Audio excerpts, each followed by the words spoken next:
Hey, it's Ginger and welcome back to my channel, The Copycat Quilter. Do you have one of these in your sewing room that doesn't see a lot of use? Maybe not this same model, but this is a serger and it's used a lot in garment sewing. So if you've ever done some of that, you may have one sitting in your room. But have you ever used it for quilting? Today, I'm going to show you a great binding tip, how you use your serger and one little special piece of equipment called fusible thread, and you can do your bindings faster and easier than you ever have before, and they come out really nice and basically precise if you take your time doing it.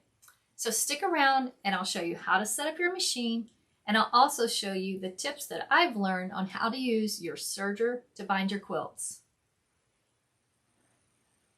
Before we start, I wanted to show you the setup.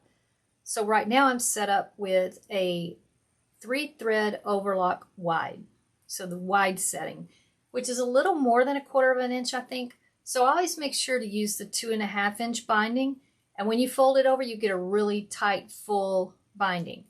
If you try to do the 2.25 inch instead, because you like that tight binding, it might not leave enough to wrap over because you're trimming some of it with a knife. So in my lower looper, I have this Wonderfil fusible thread. And I'll put a link to it below in the description. But this stuff spools off kind of loosely. So I did put a net on it to be able to keep it from spooling and ending up going under and lifting off of my thing. And lifting off the spool pin and everything. But it comes like this. I do think there's a version that's a cone that has more thread on it.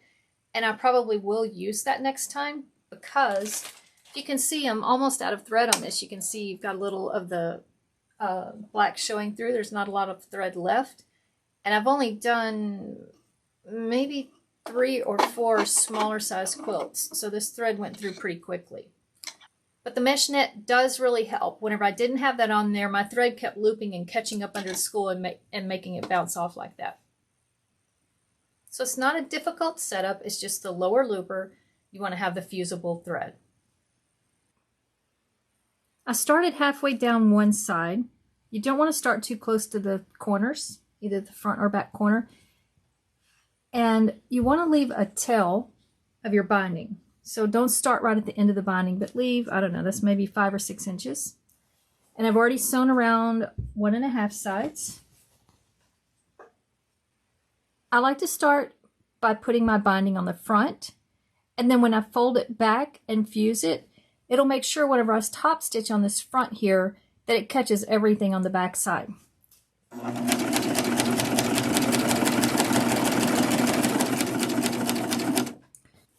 You can see I'm trimming just a little bit off as I stitch.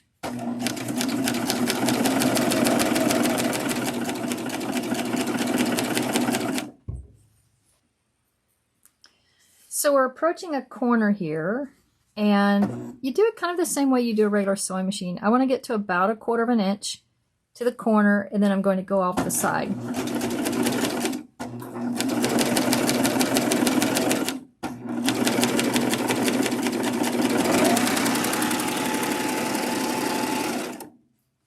So you can see it kind of went on a curve, but that's okay. And now I'm going to fold it up. I'm going to get this to where it's about a 45-degree angle over to that corner.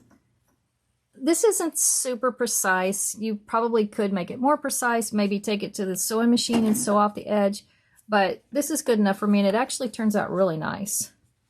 So I've got that folded back at the 45-degree angle, and then I'm going to fold it down to get the edge there even and this side even. And I'm going to pick up the presser foot some to get the fabric up to that blade instead of letting it kind of feed by itself.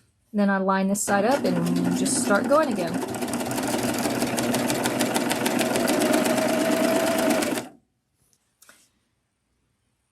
I'm at another corner here, and we'll show you one more time.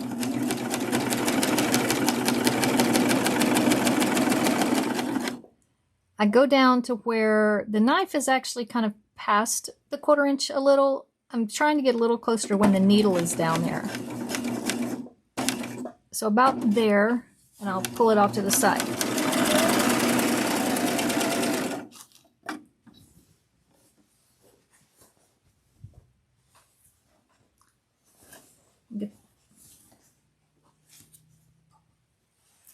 I'll get the fabric lined up, fold back the binding at about a 45-degree angle to where it crosses at the corner there. Hold it in place so that fold stays in there. You want to leave that in, and that helps do your miter.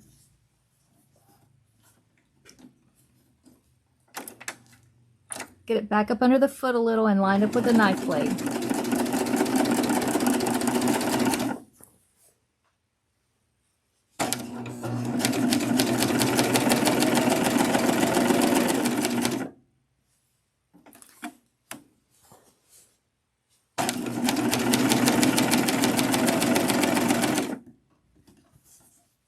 So this is what my corner is going to look like. It's got that fold in there, and you can see it's going to form a triangle or a 45-degree angle or miter. I'm coming up to where I started my binding, and I'm going to trim this about to where like the foot is to make it a little shorter, and I am going to cut it on an angle. Again, I'm not the precision quilter. If you want to do the thing where you measure and take it and miter it on your sewing machine and then come back and sew it, you could do that. But I find this works really good for me. I'm going to fold that corner in so that I have kind of an angled edge, but they're finished. So that is a finished edge, it's not raw edges. And then I'm going to cut this where it fits into it, maybe overlap an inch or so. Like that. And I'm going to put that into the start of the binding.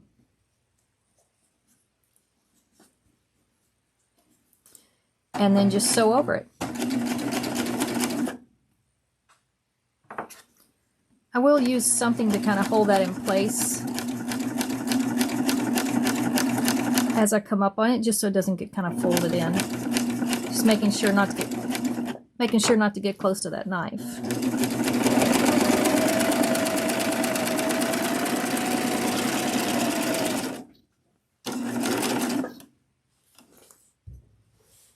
So there's where the join is, and I just went past it. One thing I will do now is grab a pin and just put it through this. But I'm going to put it to where the pin head is on the outside. So that way, whenever I fold this over, it's catching on the quilt. Yeah, there. So whenever now I fold this over, it kind of stays together. If you've ever done quilts, you know sometimes if you do the binding like that and you go to fold it, it starts spreading apart. So that'll just help me hold it together. I'm at my ironing board now, and I'm ready to fold the binding to the back and get that and use that fusible to hold it in place. So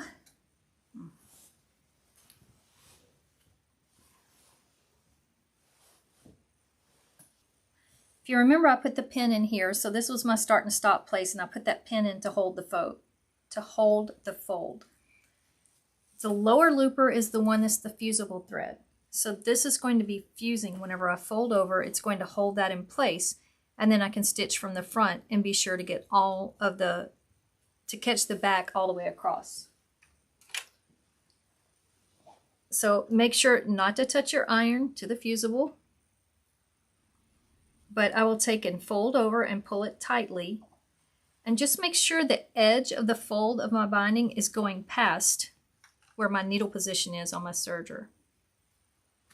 It doesn't have to be, you know, fused perfectly because you're going to stitch it down. The fuse isn't going to hold it in place.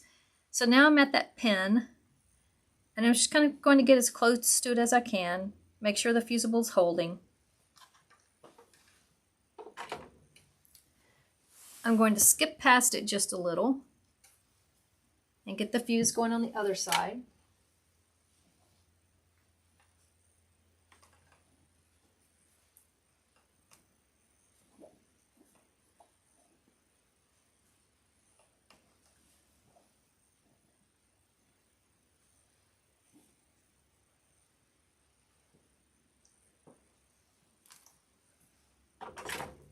And then I'll go back and pull the pin out and gently pull it over so I can maybe, oh, sorry about that, so I can maybe keep it from spreading apart too much. You can always go back and use a needle and thread and kind of hand stitch that back closed if it starts pulling apart, but that should be able to keep it down in place. And this isn't perfect, you still have to be careful, you know, stitching from the front, but it's going to make sure that all of the binding, the fold is past that seam, so that whenever I turn it this way, I can sew right along the edge and it will always catch that back. When I get to the corner, I want to make sure I get all this excess thread off, because remember, there's a piece of thread in there that's fusible, and I don't want that laying around in my iron hitting it on my ironing board or anything. So I'll trim that off. And it's going to be inside the seam and it's going to be stitched over, so you really don't have to worry about finishing that edge off or anything. And there's that overlap that I had made at the corners.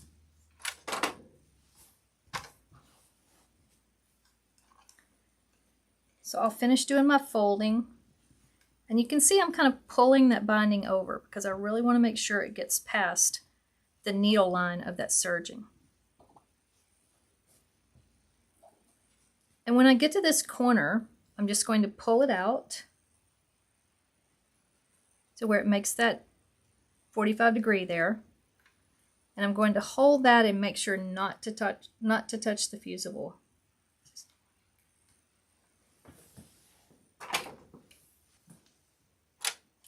Try to adjust this so you can see a little better. I've fused all the way to the corner and I'm pulling the next side out, but I'm not touching my iron to the white fusible thread. And this fusible thread, if you do it a little bit, it'll stick down, but remember, it doesn't have to be permanent because we are going to go back and sew over it. And then I'm going to fold that corner in and look at that miter. You really can't see it because it's on the black. But you can see here that that corner is mitered in really nicely. The corner is not going to stick as good. There's a layer of fabric here already, so there's no fusible right there. But as I go down the other side and pull it tight, that'll stick down good enough, and especially whenever I'm sewing, I'll just be careful to make sure that I get the thread and then I catch that corner in. That's really the only kind of tricky place that you might have to worry about. And I'll continue wrapping and fusing it down. If you get to a corner and you find it's a little bulky, you can always trim off the corner a little. Again, it's okay to cut into that serging because you're going to be folding over and stitching on top of it. It won't hurt anything that you cut off the corner in the serge and didn't finish it.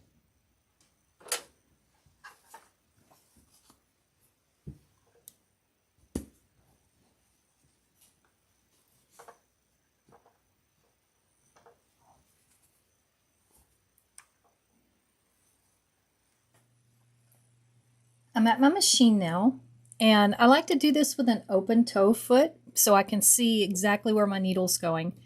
And I'll put needle down once I'm sewing. So I want to sew as close to that fold as I can get without hitting it. And really, this is some black fabric with black thread. It's really not going to show very much. And this is that basting thread from my quilting. I'll go back and take that out so that thread will go away. I want my needle hitting just to the side of that fold. I will go ahead and do needle down. It makes a bigger difference not to hit that fold if you're using a colored thread that's different than your binding.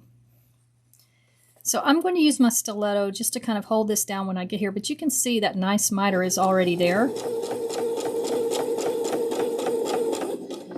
And I am going to take a peek at the back to make sure that is staying folded down. If you remember, that adhesive on the looper thread is kind of covered at the corners. So I'll go right to the corner, stop there, and turn and keep going, just like you would with regular binding. Now, if you're a person who likes to sew your binding to the back first and roll it forward, that's fine. Using this fusible just helps keep this binding in place so that it covers the needle thread. And then if I go right along the edge here, it's going to catch the back. You don't have to worry about weaving on and off of the back. Before I go, I want to show you a little close-up of what the binding looks like, and especially around those corners. So you can see the front looks very neat. It turns out I had a little bit different gray solid than the black solid I put on the back. So you can see the binding, but I really like that. I think it stands out a little more. So you can see how smooth it is on this side. And I sewed right along that edge of the fold and tried to stay off of the binding. And then when I turn, and you can also see how the corner looks. It's got a very nice miter there. And when I turn it over, the binding is caught right along the edge because it was held in place while I was sewing. And then I also have a little mitered corner back here. Now I missed the edge of the corner a little, so I'll probably go back and put a hand stitch or two of that. But you can see the binding like really is pretty straight. There's still some places where it kind of got a little wonky. But the binding is nice and straight. It's caught all the way around. I didn't have to go back and find those places where it wasn't caught. So it turned out really nice, and it's a super fast method to get your binding on.